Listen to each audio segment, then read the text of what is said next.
Hi ನಮಸ್ತೆ. ಇಲ್ಲಿ ನಾನು ಬಟಾಣಿ ಮತ್ತು ಕಡಲೆಕಾಳು ಮೊಳಕೆ ಕಟ್ಟಿ ಇಟ್ಕೊಂಡಿದ್ದೀನಿ. ಅದು ಏನಪ್ಪ ಅಂದರೆ ನಾರ್ಮಲ್ ಮೊಳಕೆ ಕಟ್ಟದಿರೋ ಕಾಳು ಸಾರು ಮಾಡಿದರೆ ಗ್ಯಾಸ್ಟ್ರಿಕ್ ಬರುತ್ತಲ್ವ, ಹಂಗಾಗಿ ಮೊಳಕೆ ಕಟ್ಟಿದ್ದೀನಿ ನಾನು.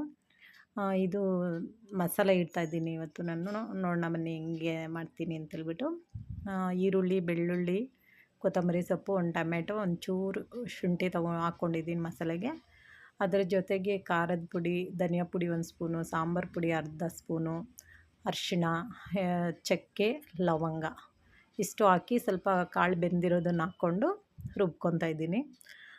ರುಬ್ಕೊಂಡು ಮಸಾಲೆ ಎಲ್ಲ ನುಣ್ಣಗೆ ರುಬ್ಬಿದಾಗಿದ್ಮೇಲೆ ಇಲ್ಲಿ ಕಾಳು ಬೇಯ್ತಾ ಇದೆಯಲ್ಲ, ಅದರ ಜೊತೆಗೆ ಒಂದು ಟೊಮೆಟೊ ಹಾಕ್ಕೊತಾ ಇದ್ದೀನಿ. ಟೊಮೆಟೊ ಹಾಕಿ ಸಾಂಬಾರಿಗೆ ಏನು ರುಬ್ಬಿದ್ದೀನೋ ಆ ಮಸಾಲೆ ಎಲ್ಲ ಹಾಕಿ ಸ್ವಲ್ಪ ಕಲ್ಲುಪ್ಪು ಹಾಕಿ 1-2 ವಿಸಿಲ್ ಮಾಡ್ಕೊತಾ ಇದ್ದೀನಿ. ತುಂಬ ಅಂದರೆ ತುಂಬ ಟೇಸ್ಟಿಯಾಗಿರುತ್ತೆ. ಒಂದ್ಸರಿ ಮಾಡ್ಕೊಂಡು ನೋಡಿ ಮೊಳಕೆ ಕಟ್ಟಿರೋ ಸಾಂಬಾರು. ಆಮೇಲೆ ಒಂಚೂರು ಒಗ್ಗರಣೆ ಕೊಟ್ಕೊಂಡ್ರೆ ಮುದ್ದೆಗಾಗಲಿ ಅನ್ನಕ್ಕಾಗಲಿ ಸೂಪರಾಗಿರುವಂಥ ಮಸಾಲೆ ಕಡಲೆಕಾಳು ಬಟಾಣಿ ಸಾರು.